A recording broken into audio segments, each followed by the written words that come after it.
Dear students, in today's class we are going to see the mechanism of olfactory coding and perception. First, let us just revise the olfactory epithelium. The recognition of different odor molecules or odorants is made possible by the olfactory receptor cells located in the olfactory epithelium. The supporting cells or the sus-tentacular cells located near the olfactory receptor neurons help in detoxifying chemicals that come in contact with the olfactory epithelium through the inhaled air. Since the olfactory receptor neurons are always coming in contact with odorant molecules, they need to be replaced faster, and new olfactory receptor cells are formed from the basal cells. The olfactory epithelium has a Bowman's gland which produces the olfactory binding protein. The olfactory binding protein carries and concentrates the odorant molecules near the olfactory cilia of the olfactory receptor neurons. So, the odorant molecules interact with the olfactory cilia of the olfactory receptor neurons. The olfactory cilia have receptor proteins on their plasma membrane which can bind the odorant molecules. There are different types of odorant molecules or aroma compounds which are chemically different from each other. Each of these compounds have a different odor or smell. How are we able to distinguish between these different odors? Each olfactory receptor protein recognizes only a particular feature or part of the odorant. Each olfactory receptor expresses only one type of receptor protein on its surface. The binding of odorant receptor protein and the odorant molecule follows the lock and key mechanism. Just as we can open a lock with only a particular key, each receptor is specific for a particular chemical feature or functional group of the odorant molecule. The nerve cell can respond to an odorant molecule only if it has the specific receptor protein. When the odorant molecule binds with the olfactory receptor protein, signal transduction occurs inside the olfactory receptor cell. There are two signal transduction pathways for the olfactory signals. They are cyclic adenosine monophosphate pathway or CAMP pathway and inositol triphosphate or IP3 pathway. In cyclic AMP pathway, the binding of odorant molecule to the odorant receptor protein results in the formation of receptor odorant complex.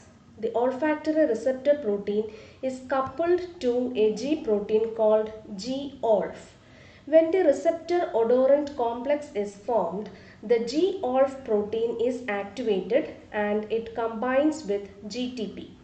The G protein then activates adenylyl cyclase enzyme.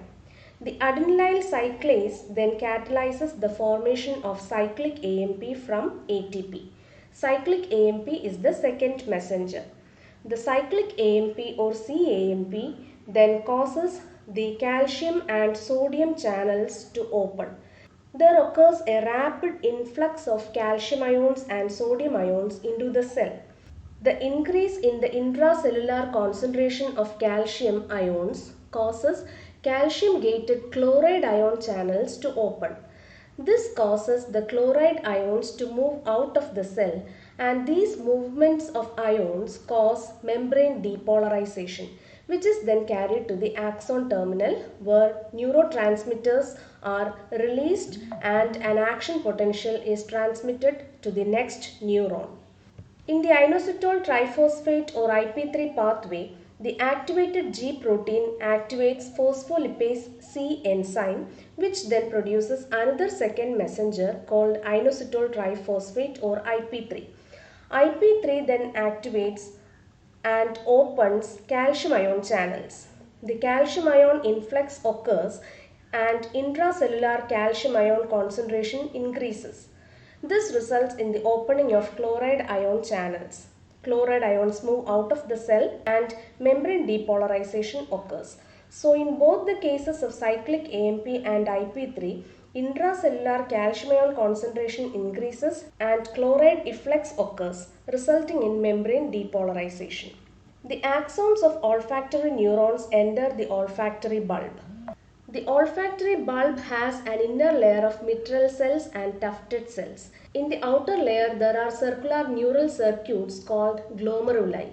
The neural circuits in glomeruli are formed by the synapses between the olfactory neurons, mitral cells, and tufted cells.